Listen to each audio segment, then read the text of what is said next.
MSP and you, defining Barbados's ocean future.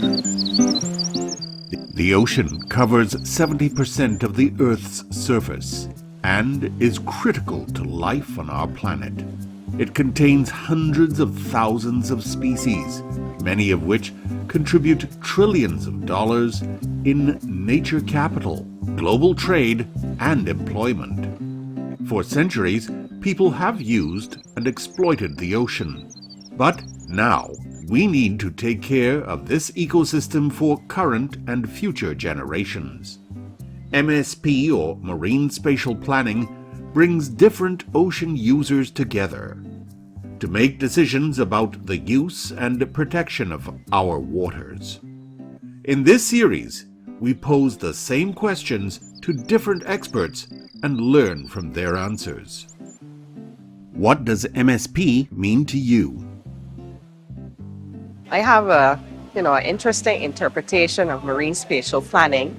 It should be a public participatory process where all the maritime stakeholders, from fisheries to water sports operators, dive shops, catamarans and cruises, all come together to try to negotiate about where certain activities can go.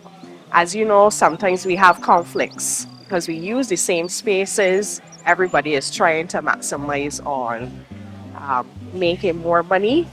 And sometimes we use the same places to fish that we would take tourists. Having everybody to come together to discuss where we can strategically place human activities and even negotiations on time. We're trying to explore the potential that the blue economy has in Barbados, and this is part of that process. What is your role within the MSP process?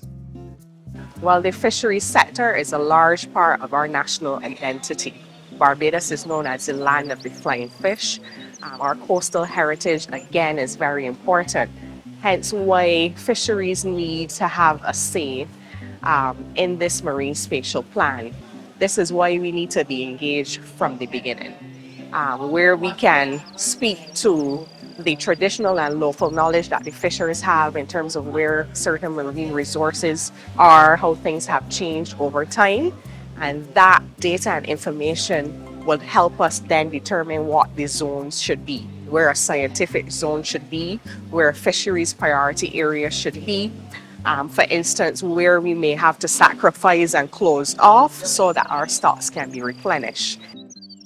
What benefits do you want to see for your sector from the MSP process?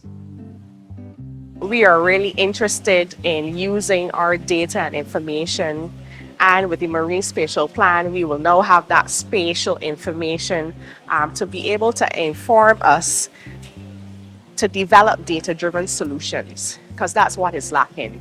We have started a trust to integrate digital technologies in the fisheries sector, but we still need this information that will come through this process, because through this process, a lot of stakeholders give information and we can map this.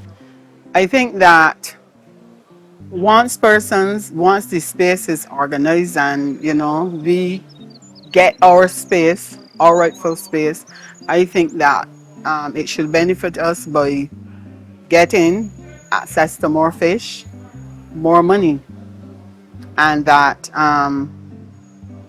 coming out of the marine spatial planning, that our fisher folk would not be impacted by those decisions that are made when the space is being organized. Aspects of Marine Spatial Planning, or MSP, have been informally practiced in Barbados for a long time. Now, our intention is to formally develop and designate areas of activity through a comprehensive consultative process based on science and extend this out to Barbados's maritime boundaries. Underpinning this process is Barbados's Debt for Nature transaction, which was completed in 2022 and generated the savings to finance a long-term marine conservation program and create the Barbados Environmental Sustainability Fund, or the BESF. From small island state to large ocean state. This is Barbados's journey. You've been watching MSP and You, Defining Barbados's Ocean Future, a production of the Coastal Zone Management Unit in conjunction with the Inter-American Development Bank.